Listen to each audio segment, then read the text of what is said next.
حضرت بایزید بستامی کہتے ہیں کہ میں نے اپنی ماں کے آگے ہاتھ جوڑے، میں نے کہا امی تجھے راضی کروں یا رب کو راضی کروں؟ تو اپنے حق مجھے معاف کر دے، اللہ کو میں راضی کر لیتا ہوں۔ ماں نے کہا جاؤ پتر میں اجازت دیتی ہوں۔ گئے جنگلوں میں ذکر و فکر میں لگے رہے، تنہائی میں اس کو یاد کرتے رہے، دن رات ذکر کے چراغ روشن رکھے۔ 12 سال گزر گئے حق کی تلاش میں۔ ایک دن واپس بستام کے قریب سے گزر رہے تھے، خیال آیا چلتے چلتے ماں کو سلام کر جاؤں۔ دروازے کو دستک دینے لگے تو اس خیال نے ہاتھ روک لیا کہ ساری زندگی ماں کو سکھ تو دیا کوئی نہیں، اب دکھ بھی کیوں دینے لگے ہو؟ رات کا ایک پہر بیت گیا ہے، سردیوں کی لمبی رات ہے، ماں بستر میں لیٹی ہوگی، تیرے لیے اٹھے گی، دروازہ کھولے گی۔ دروازے کے ساتھ ہی لگ کے بیٹھ گئے اور ساری رات کاٹ دی، اس خیال سے کہ ماں کو تکلیف نہ ہو۔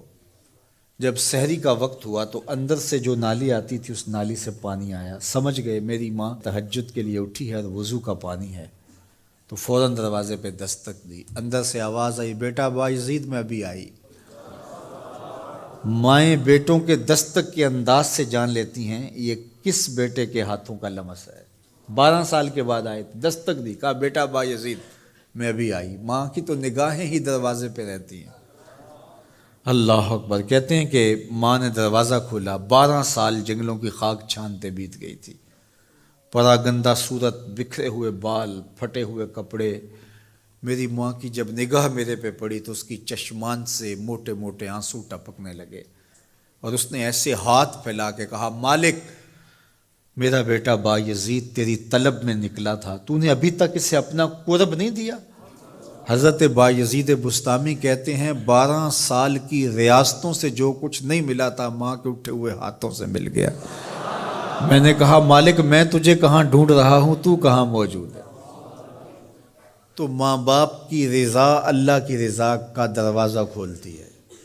جن لوگوں کے ماں باپ ناراض ہیں اور وہ جا کے پیر صاحب کی خدمت کرتے ہیں، اور میاں ماں کے قدم چومو، باپ کی ٹانگیں دباؤ، ان کی خدمت کرو، تمہارے پہلے مرشد وہ ہیں، ان کو راضی کرو، پھر کسی شیخ کامل کی صحبت میں آنا، دیکھو کیسے دل کی بند کھڑکیاں کھلتی ہیں۔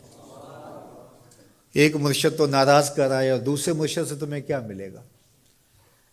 تو راستہ یہیں سے کھلے گا۔ والدین کو کبھی ناراض نہ کرو، والدین کو کبھی دکھ نہ دو، والدین کو کبھی تکلیف نہ پہنچاؤ، اور والدین کو بھی چاہیے کہ اپنی اولاد کو اپنا نافرمان نہ بنائے۔ ایک بزرگ فرماتے ہیں کہ مجھے برابر 30 سال ہو گئے ہیں کہ میں اپنی اولاد کو کوئی حکم ہی نہیں دیا، کوئی حکم نہیں دیا۔ کوئی چیز مجھے چاہیے بھی ہوتی ہے تو میں بصیغہ امر نہیں کہتا، بلکہ ایسے ہی بات کر رہی ہے۔ پانی چاہیے تو یہ نہیں کہتا بیٹا پانی لے کر آؤ، میں ویسے کہتا ہوں پیاس لگی ہوئی ہے، تو اگر وہ سمجھ جائے اور وہ خود لے آئے تو اچھی بات ہے، لیکن اگر وہ نہ لائے تو میں نے اس کو حکم ہی نہیں دیا، امر ہی نہیں کیا، تو اس امر کی مخالفت ہی لازم نہیں آئے گی۔ تو کہا 30 سال برابر گزر گئے ہیں، میں نے اپنی اولاد کو حکم نہیں دیا کہ کہیں وہ میری نافرمان نہ ہو جائے، چونکہ اگر وہ نافرمان ہو گئی پلے کچھ نہیں رہے گا۔ جو اولاد ماں باپ کی نافرمان ہوتی ہے وہ ہوا میں بھی اڑیں، وہ چرخ پہ بھی جھولیں، وہ زمین پہ گرنے والی ہوتی ہیں، کبھی کامیاب نہیں ہو سکتی وہ اولادیں جو ماں باپ کی گستاخ، بے ادب اور نافرمان ہوتی ہیں۔ وہی اولادیں سرخرو، کامیاب اور کامگار اور بامراد ہوتی ہیں جو ماں باپ کی خدمت کرتی ہیں، ماں باپ کی دعائیں لیتی ہیں۔ وہ ایک بچہ ماں باپ کے پاؤں دبا رہا تھا، تو ایک بچہ ایک بر اعظم میں، دوسرا دوسرے بر اعظم میں، تیسرا تیسرے بر اعظم میں بڑے بڑے کاروبار کر رہا تھا۔ تو کوئی اس کا دوست ملنے آیا، اس نے کہا کہ اس نکمے کو بھی کہیں بھیج دو، فلاں جو ہے وہ یورپ میں ہے، فلاں امریکہ میں ہے، وہاں اتنی بڑی کمپنی اس نے کھولی ہوئی ہے، اس نکمے کو یہاں بٹھایا، اس کو بھیج دو، یہ تو نکمہ کسی کام کا نہیں۔ کہا یہ نکمہ ہی تو میرے کام آ رہا ہے، کہ نکمہ ہی تو میرے کام آ رہا ہے۔ تو اولاد خوش نصیب ہے کہ اپنے ماں باپ کی خدمت کرے اور ان کے ساتھ حسن سلوک کرے۔